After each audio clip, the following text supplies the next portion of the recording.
सच्ची कहते हैं, श्री जी लालजू जैसा कोई प्यार करने वाला नहीं है। वही संभालते हैं हजारों अवगुणों को भी ढककर। जहां तिरस्कार होना चाहिए वहां नमस्कार करवाते हैं। संसार नहीं, संसार की तो मन संसार को मानता है। इसीलिए कह रहे हैं विषय मग का त्याग करके श्री राधा वल्लभ लाल के मार्ग का अनुसरण कर। रे मन अरु सब छाड़ के जो अटके एक ठौर, वृंदावन घन कुंज में जहां रसिक सिरमौर। स्थान बता रहे कहां टिकना है मन, जहां से तू परमानंद को प्राप्त हो जाएगा, सारे शोक मिट जाएंगे। बोले श्री वृंदावन धाम के नवीन कुंज में लता भवन में विराजमान जो प्रिया प्रीतम है, इनके चरणारविंद का आश्रय ले ले। सब छोड़ दे, सब छोड़ दे। एकमात्र केवल रसिक अनन्य निशान बजायो, एक श्याम श्यामा पद प्रीति। माता के प्यार से अनंत गुना बढ़कर जब गुरु का प्यार तुम पहचान लोगे तो तुम्हारी समझ में आ जाएगा कि नहीं, हमारी तरफ से कोई ऐसा गुण नहीं जिससे प्यार कर रहे हैं, ये इनका स्वभाव है, इनका प्रभाव है।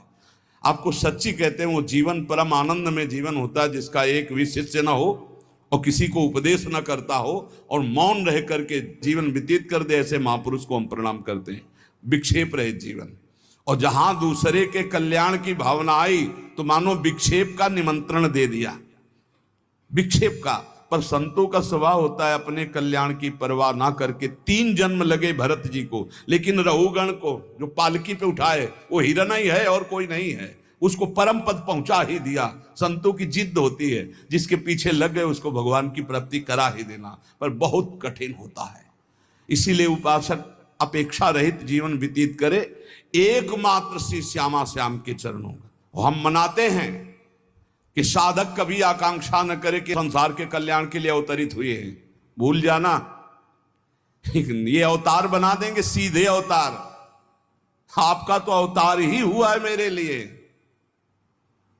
भूल मत करना, अवतार आचार्यों का होता है, भगवान का होता है। हम उन्हीं के बताए हुए आचरणों पर चलकर उन तक पहुंचते हैं। हम दैन्य भाव से अपने को तृण से नीच समझकर चले, हमारे द्वारा किसी का कल्याण होगा ऐसा निमित्त बनाकर भगवान कुछ भी करें, वही जगत गुरु हैं, उन्हीं के बल से होता है। बकाया हर साधक से, हर भक्त से, हर उपासक से प्रार्थना है, अपने अंदर कभी ये भावना मत ले आना कि मैं कल्याण के लिए निमित्त बना दें। भगवान तो एक तिनके से भी करोड़ों को भगवत प्राप्ति करा सकते हैं। उनकी महिमा बड़ी अपार है। मूकम करोति वाचालम पंगुम लंघयते गिरिम यत् कृपा तमहम वंदे परमानंद माधवम। नहीं तो हमें लगता है कि साधक को चाहिए कि अपने मन को शांत करके जगत से निरपेक्ष होकर जैसे बने तैसे अपने को पागल साबित करके जीवन व्यतीत कर लेना चाहिए। वृंदावन घन कुंज में जहां रसिक सिरमौर, लाडली जो कृपा करें, कोई पूछे ना, कोई देखे ना, कोई हमको जाने ना हो, हम रो रो कर रात दिन भजन करें, श्री जी को पुकारें, बस यही सर्वोपरि जीवन है भाई।